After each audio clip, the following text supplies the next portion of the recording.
এই তুই শফিক না? হ্যাঁ। তুই আমাকে চিনতে পারছিনি? আমি রীতি রে। তুই ছোটবেলায় ভাত তরকারি খেলা করতে করতে বলতিসনি আমরা বিয়ে করবো।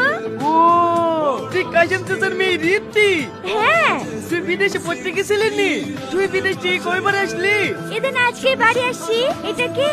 আমি ওর ওইসব কথা বাদ দে, তুই কিন্তু আগের থেকে অনেক সুন্দরী হয়ে গেছি। হ্যাঁ, তোর কথা তুই আবার কম স্মার্ট নাকি? যা আমাকে একটু বাড়ি পৌঁছে দেয়গা। ঠিক আছে চ। আমি বাড়ি যাব না। এই তো সামান্য রাস্তা, একটু কেটে চলে যা, আমি ওকে রেখে আসছি। আমি ওকে বাড়ি যেতে পারবো না। এই সাবদুল পাগলা, কি হলো কিছু বলতো? এই লে 10 টাকা, তোর ভাবিকে আমাদের বাড়ি রেখে আইগা তো। ঠিক আছে বন্ধু চলো ভাবি। আরে চল। কি হলো? ওকে ওরকম করছো কেন? বাড়ি চিনতে পারবা না, ওর সাথেই যাও।